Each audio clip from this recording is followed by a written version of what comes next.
Marlène et Jean-Claude sommes très heureux de te présenter une émission très spéciale afin de comprendre les faits d'actualité. Merci pour ta fidélité. Merci une fois de plus d'être à ce rendez-vous divin. Aujourd'hui, dans le cadre de cette série Le temps de détresse et le millénium, nous verrons le blasphème numéro 1. Le blasphème numéro 1.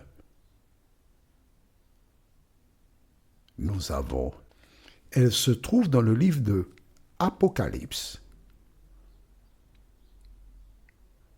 chapitre 13, les versets 1 à 6. Apocalypse, chapitre 13, les versets 1 à 6.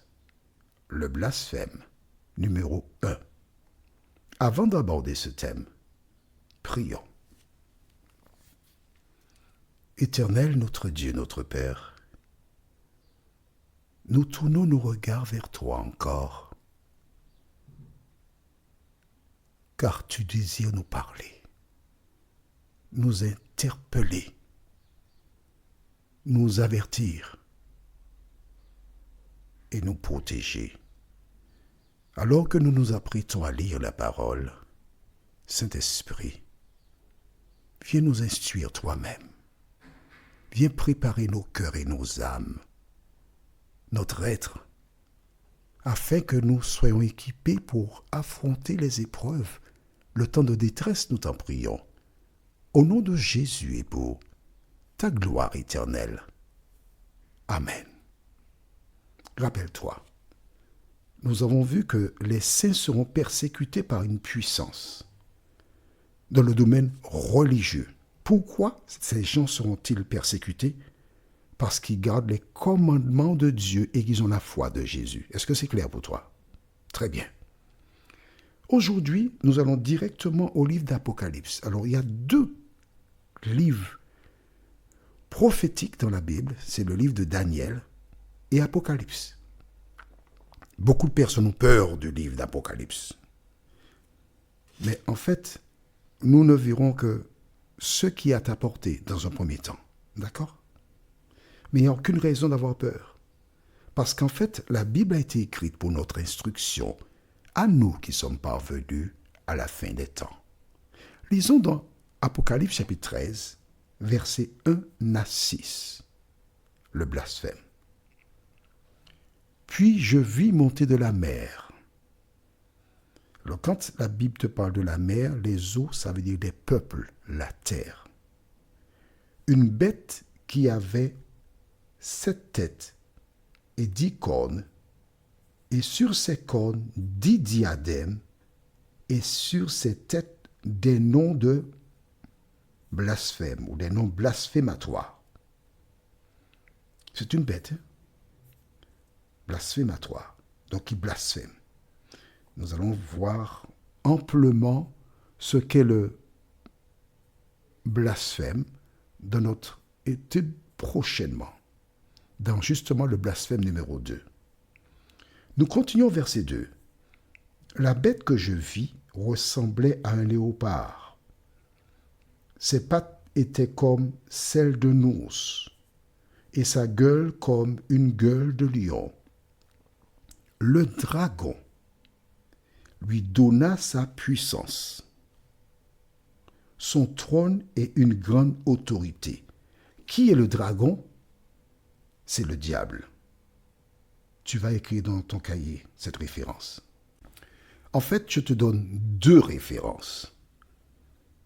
La première se trouve dans Apocalypse chapitre 12, versets 7 à 9, et ensuite Matthieu chapitre 4, versets 8 et 9. Alors, nous allons relire parce que je veux que tu comprennes. On n'est pas pressé. Dans Apocalypse 13, nous relisons à partir du verset 1er et nous irons jusqu'au verset 2. Puis je vis monter de la mer une bête. Tu as vu, on avait vu précédemment que quand on parle de bête, c'est royaume, qui avait 7 têtes et 10 cornes, et sur ces cornes 10 diadèmes, et sur ses têtes des noms blasphématoires. La bête que je vis ressemblait à un léopard.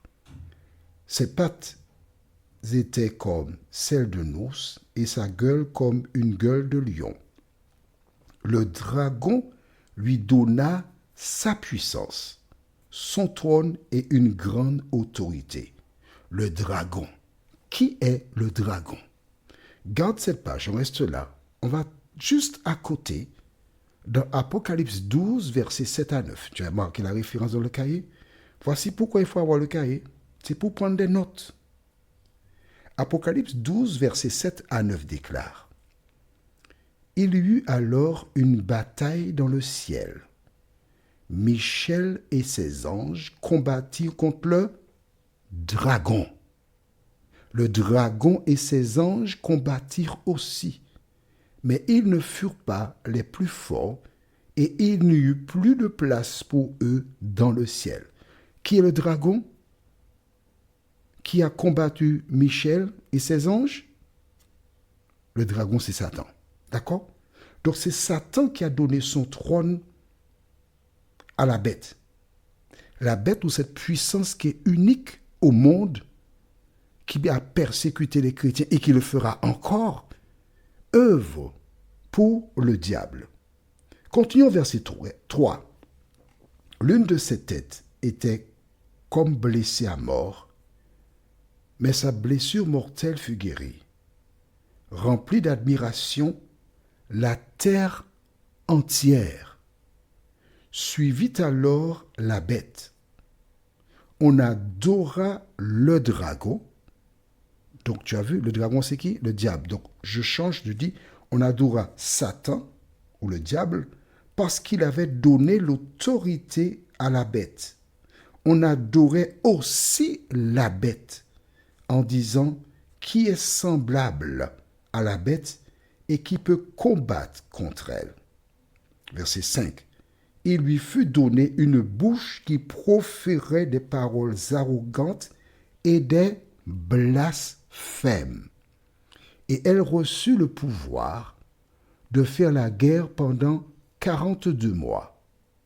Elle ouvrit la bouche pour proférer des blasphèmes contre Dieu, pour insulter son nom et son tabernacle et ceux qui habitent dans le ciel. Tu as vu qu'à plusieurs reprises, il est question de blasphème à l'encontre de Dieu. Qu'est-ce que blasphème?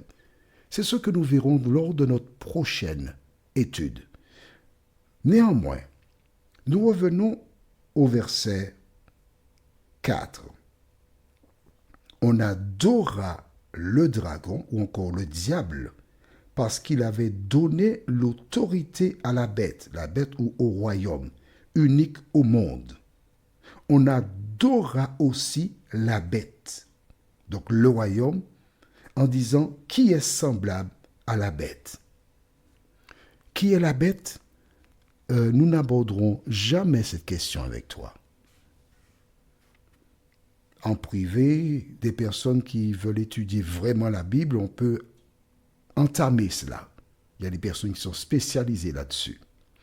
Ce que nous retenons, le verset 4 nous apprend qu'on adora le dragon ou encore Satan parce qu'il avait donné l'autorité à la puissance en question qui est terrestre, qui domine sur beaucoup de mondes. Et on adora aussi cette bête. Comment on adore la bête? Lisons la référence dont je t'avais parlé dans le livre de Matthieu, chapitre 4, les versets 8 et 9. Matthieu 4, versets 8 et 9 déclare: J'attends que tu aies trouvé. Le diable le transporta encore sur une très haute montagne. Là, il lui montra tous les royaumes du monde et leur magnificence. Puis il dit: Tout cela, je te le donnerai si tu te prosternes devant moi pour m'adorer.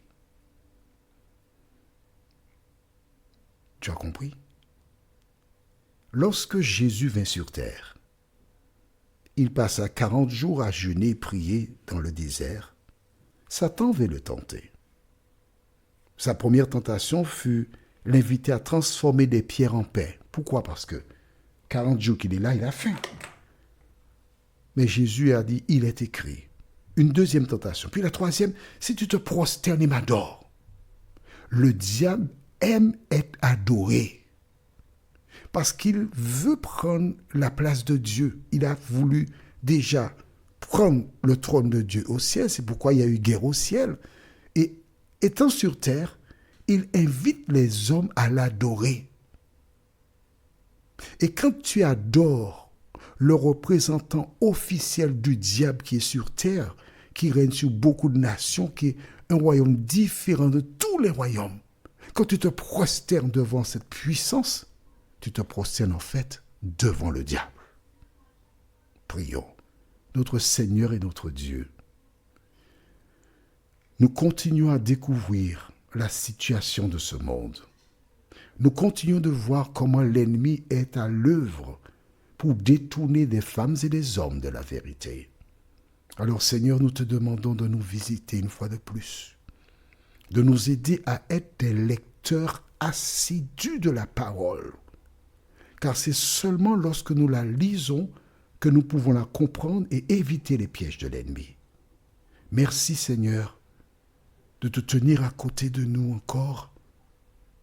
Nous t'avons prié au nom de Jésus et pour ta gloire éternelle.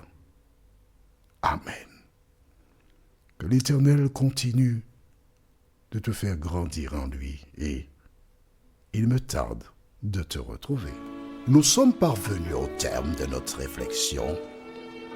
Si d'aventure tu as une question, il te suffit d'envoyer un message par le biais de WhatsApp au numéro suivant, plus 596 696 88 93 93.